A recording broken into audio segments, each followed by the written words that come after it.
Audio Jungle. Audio Jungle.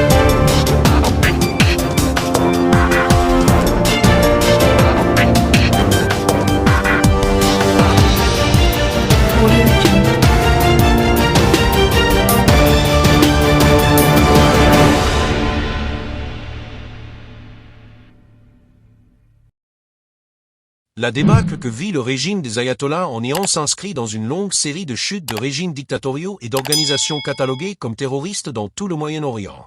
Leur point commun, leurs liens étroits avec le régime d'Alger, de plus en plus directement pointé comme sponsor du terrorisme, et qui, après son isolement régional, voit tous ses soutiens dans le monde périclité comme un château de cartes. Le parallèle a semé la panique en Algérie. Il est établi par le très respecté Meir Masri, professeur et politologue israélien, enseignant à l'université hébraïque de Jérusalem et expert en relations internationales.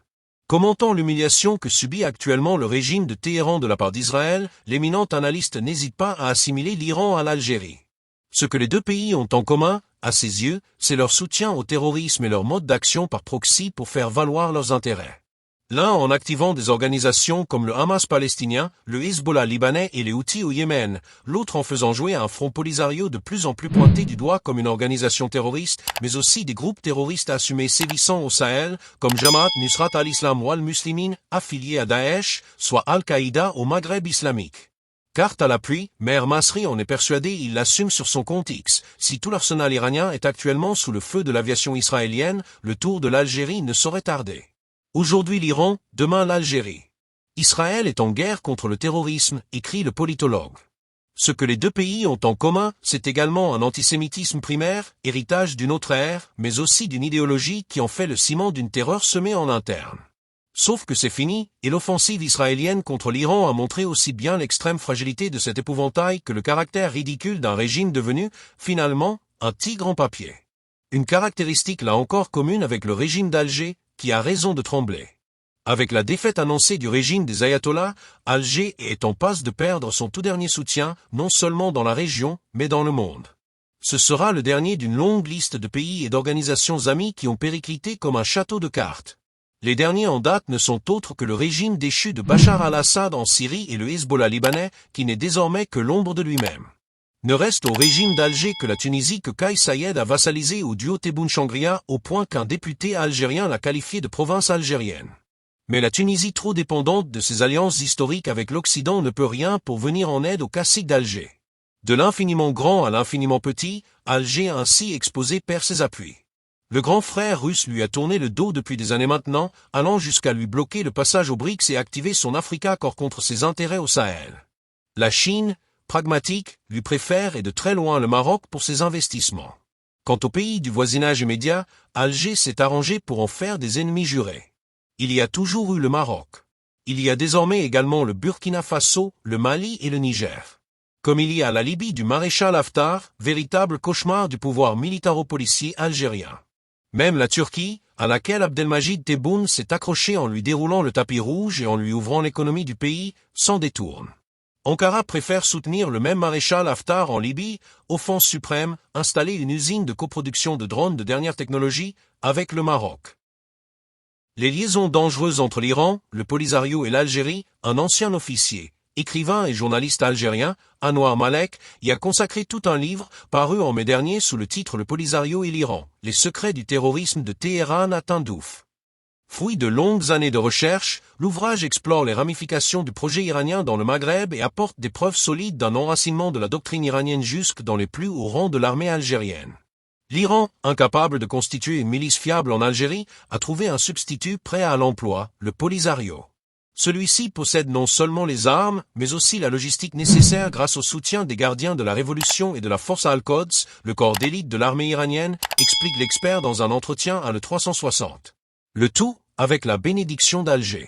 J'ai pu recueillir des témoignages de hauts responsables du Polisario confirmant leur alignement idéologique et opérationnel avec l'Iran et le Hezbollah, ajoute celui qui certifie que le Polisario est devenu une extension de la force Al-Quds en Afrique du Nord. Celle-ci a d'ailleurs sollicité le Polisario, avec l'aval d'Alger, pour opérer dans la région sahélienne et y établir une présence durable.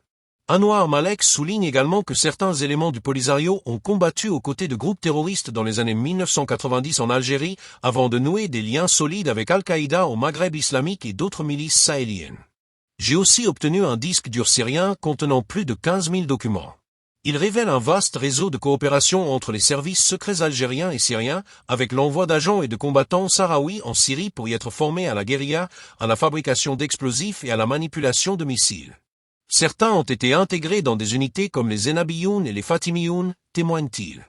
De quoi corroborer les fuites opérées par la nouvelle administration syrienne et qui confirment l'existence de ces collaborations, comme le nombre incalculable d'enquêtes, notamment du Washington Post et de Die Welt, qui alertent sur la vocation résolument terroriste du Polisario. Idem pour de très nombreux think tanks américains, de plus en plus européens, qui tirent la sonnette d'alarme sur le front séparatiste soutenu par le duo Algérie-Iran. Ce n'est pas pour rien qu'un projet de loi pour classer le Polisario comme organisation terroriste est en gestation aux États-Unis. Pour le régime d'Alger, protecteur de la milice, la boîte de Pandore ne tardera pas à éclater. Ainsi épinglée, l'Algérie commence à être perçue par ses voisins, par son environnement géopolitique et par un certain nombre de puissances régionales et mondiales comme étant l'équivalent de l'Iran, mais en Afrique du Nord, remarque le journaliste et opposant Abdou Semar dans une vidéo dédiée. Un glissement qu'il juge dangereux et qui expose l'Algérie à une menace d'agression extérieure comme l'a subi actuellement l'Iran.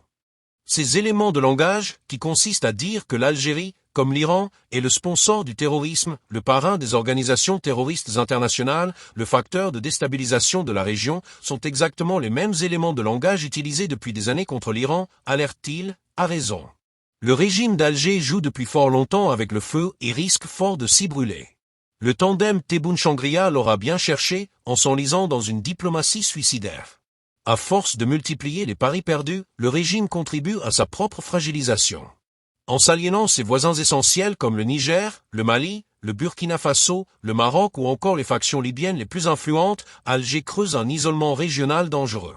Pire encore, son soutien à des groupes séparatistes marginaux et à certains courants islamistes en perte de vitesse témoigne d'un positionnement erratique et désuet, résume Abdou Semar.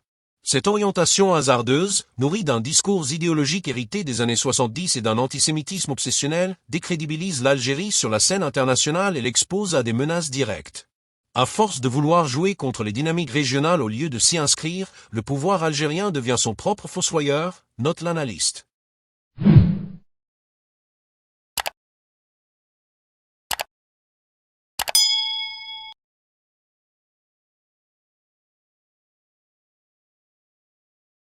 Audio